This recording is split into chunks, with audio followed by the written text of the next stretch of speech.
ambition is associated with power, and I think that women really need to embrace the idea of power.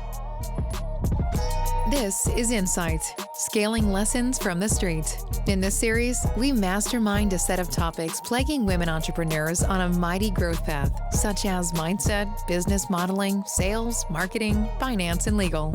Whether you're looking for world domination or to work less while being more profitable, you'll find learnings in here from women who know the journey and fight in the trenches every day.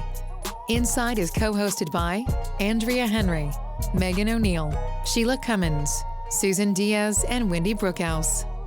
Welcome back to another episode of Insight.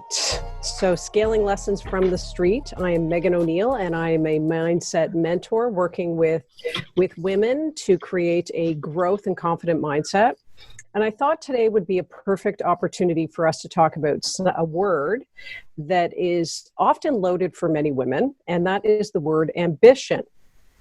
And, you know, what made me think of it recently was because I was looking at my ideal client, and I was writing, and with my marketing friend here, Susan, I was looking at who I want to work with. And one of the first words that came out was ambitious.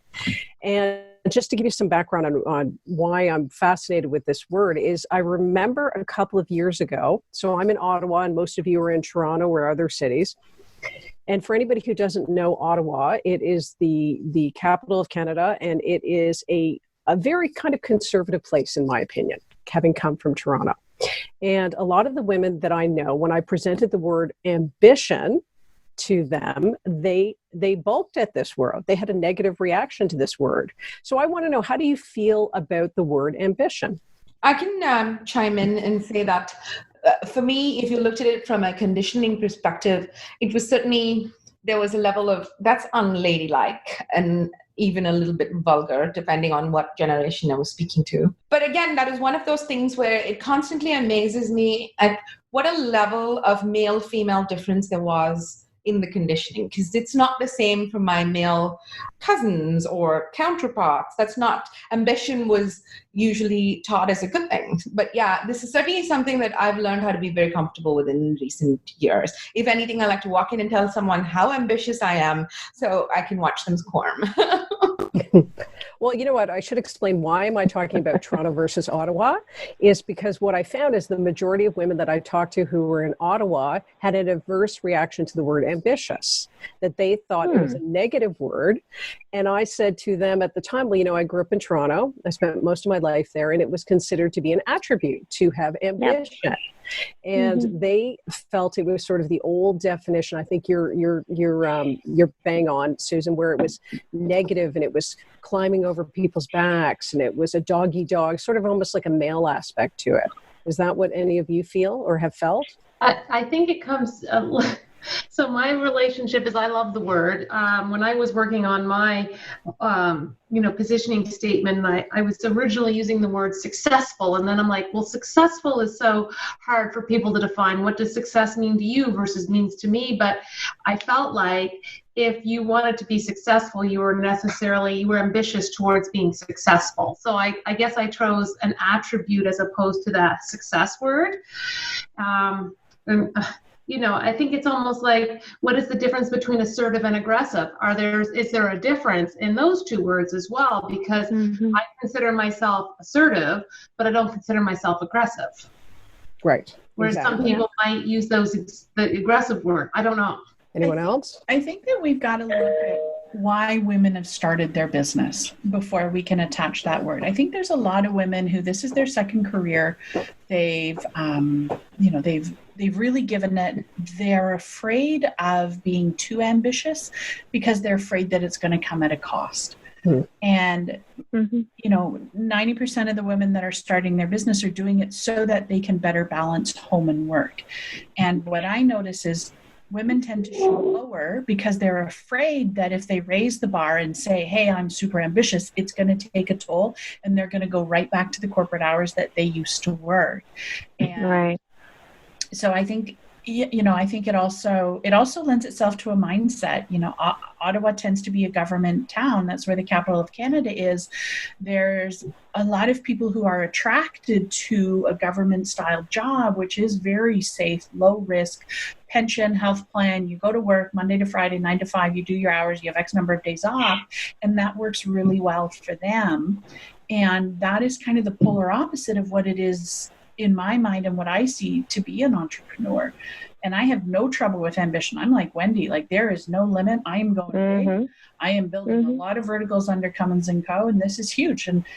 And at the same time, I'm having to redefine that and put a boundary in place so I can still honor the little critters who are in my house, who were the impetus for me starting this whole thing, so that I can be flexible. So ambition looks different between me and my friend who goes and works down at Deloitte. She's putting in 15, 18-hour days. I may have a couple of those, but I work weird hours. But it's still ambitious. Yeah, Sheila, thanks for making that point. I entirely agree in terms of being able to define for yourself what it means. So my understanding of ambitious is just that you have a strong desire to succeed. And because success is so subjective, it really is what you make it. So maybe your success is, I have a job that allows me to, take my kids to Europe every year. Maybe that's your definition of success, right?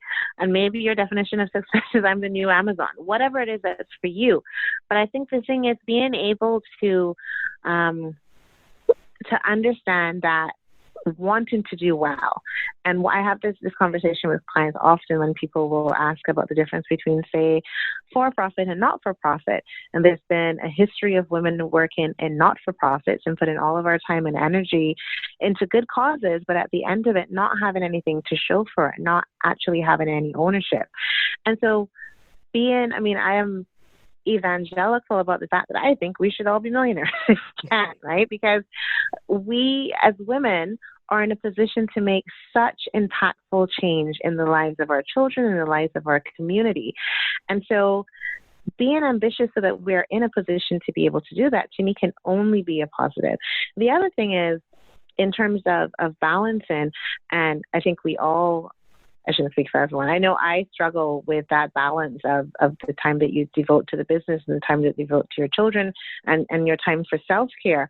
What has been really fascinating to me, because I've been doing a lot of research about women who run 7-figure plus businesses.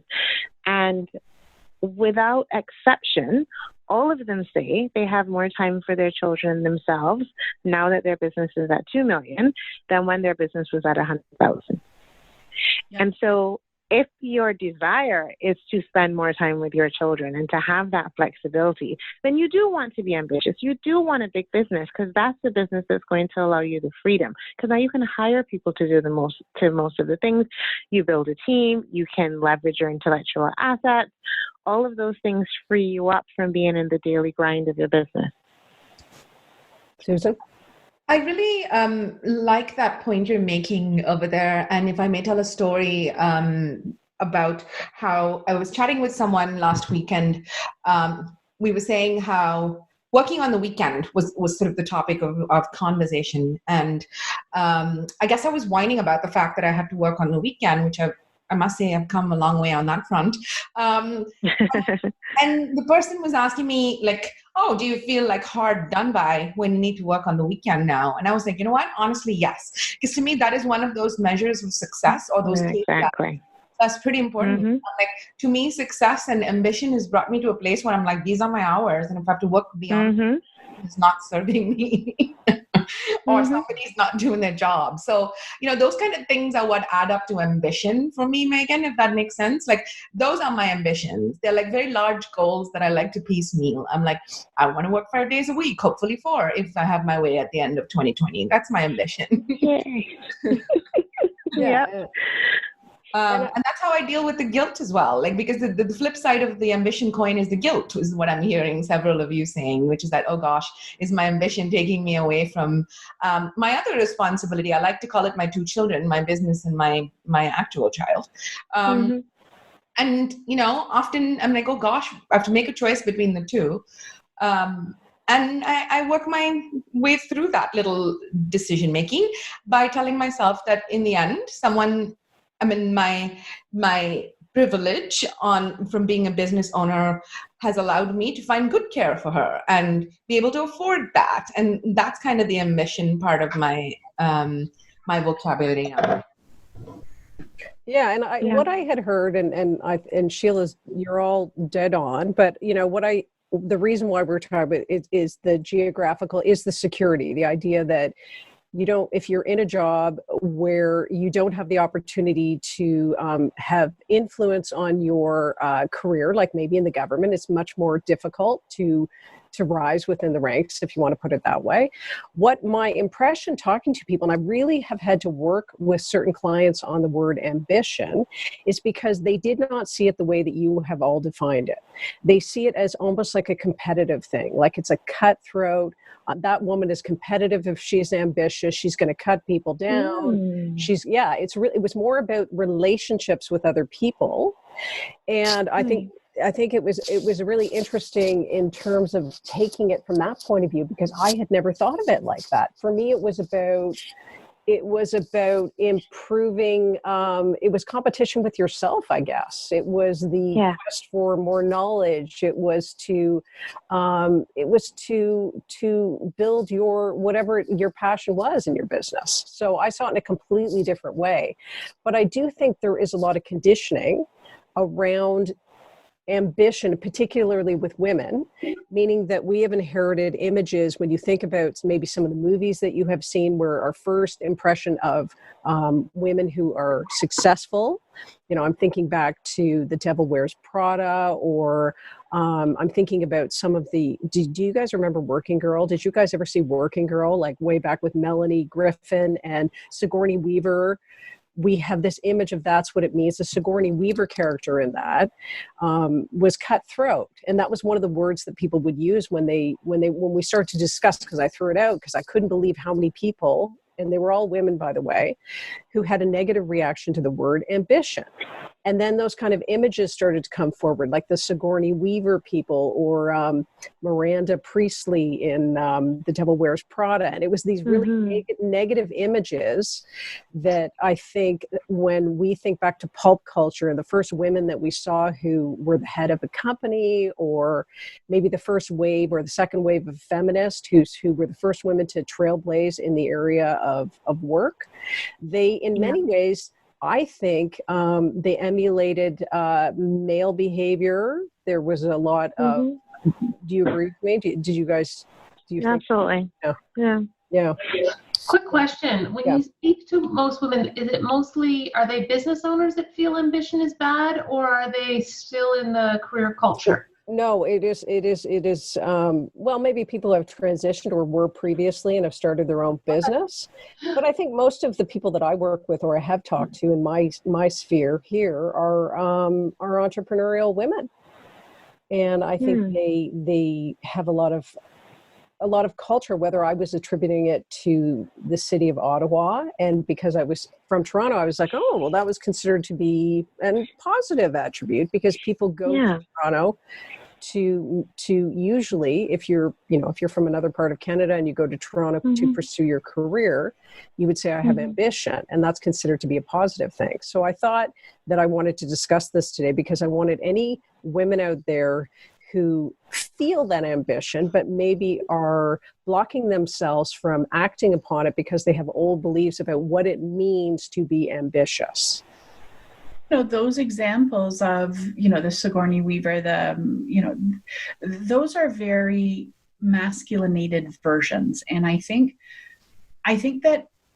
society doesn't know how to handle a feminine, ambitious woman. And I think about the woman who started Nix. I can't think of her name right now. Or I think about Oprah Winfrey. And I would say they were both ambitious, but they don't have that cutthroat nature. And I think we are in a phase of society where we're rewriting what feminine leadership and feminine ambition looks like.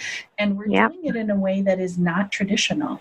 It isn't a cutthroat. It doesn't need to be. And but I think people don't really know how to react to it yet, because I do think it's new.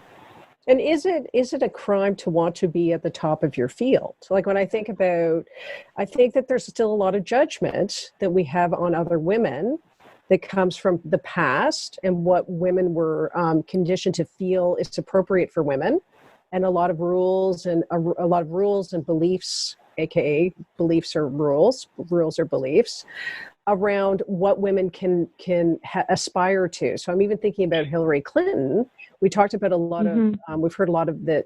A lot of people attribute her failure, other than the Russian, obviously, interference, but that they attribute, and they're still questioning it now because we're right in the middle of to an election year, and there's women who are running, and they're still questioning whether or not we have misogynistic beliefs about women being in power, and do we really trust women being in power? And I think that ambition is associated with power, and I think that women really need to embrace the idea of power. And if we don't embrace the idea of power and we don't take the responsibility of it, because there's obviously a responsibility of it, I don't see I'm generalizing here, but I think many of us have great ideals for what the world could be. Yeah. Yes, Megan, I kind of to the point I was making earlier, in terms of there are lots of different ways to achieve change. And so you can go through the political process, you can protest, there are other ways to create change. But while we live in a capitalist society, one of the most effective ways to effect change is to have the money to make it happen. And so if we want to see a different society and we have the power to be able to create economic power for ourselves, and to do so in a way where we're not compromised in our femininity. Sheila gave great examples, Oprah and Sarah Blakely and Rachel Hollis, like lots of women who are doing very well, who are at the top of their game, and are doing so while maintaining their femininity, while having children who are not growing up to be serial killers. We can, the beautiful thing about being the beautiful thing about being alive at this time is that there is so much freedom to choose and to create your own path. And the fact that it hasn't been done before doesn't mean that you can't do it. And so I think ambition is an awesome thing, right? And it's really interesting in terms of just a cultural thing. I don't know, Susan, if you will chime in, if you'll agree, but from an immigrant perspective, so my parents are from Barbados, the whole idea of leaving a tiny, warm island to come into cold Canada is based on ambition. And they had tons of ambition. Like all of my family members had huge ambitions for their children, whether they were boys or girls, because they had sacrificed so much for us to grow up in this country. And so it's always interesting to see kind of the cultural impact on it in terms of what it is that you're being raised to be, right? Yeah. Susan, any thoughts on that? And on board with that. It's certainly something that I would refer to as adventure. In the beginning, I'd be like, oh, it's our spirit of adventuring that takes us far and wide. But really, no, it's for that better life, whatever it is that you've painted out in terms of your ambitions. It's so true, Andrea. Yeah. I think even some cultures, it's baked in, it's expected that you will achieve certain levels of success. And then if you didn't, it would be absolutely the opposite. And I think that's interesting. I think there is some, how we raise our children. I use that term lightly since I have none. But I think about my mother, and my mother was my biggest cheerleader, and I miss her dearly. But I can remember in I think it was grade 5 or 6. So I was getting swimming lessons, and we had got a horse. I grew up on a farm. And I was having in-depth conversations about would I compete in the Olympics as an equestrian or as a swimmer. And no one said, Wendy, you're insane, you will do neither. It was more along the lines, let's just keep this conversation going. So I think that, to Megan's point, from my point of view, ambition isn't a bad word. It's just how we apply it and how we choose to live it within our own boundaries and our own systems, whatever. It's okay. It's just that whatever we choose that ambition, it's where we need to be, and what we need to do. And whether you're just replacing your income or you're building the next Apple, that whole spectrum is okay to be ambitious at the level you want to be. Absolutely. So thank you, ladies, for this, because my intention in terms of bringing this up was for any women who are listening to this who may be limiting their self because they have old beliefs around power or ambition. They have just heard this conversation, and I hope that it gives them food for thought and that they can reframe that word so that it works for them. So thank you, ladies. Thank you for listening to Insight. If you enjoyed listening, do us a solid and leave us a review. It helps keep us motivated to put our time into producing episodes of value. Thank you.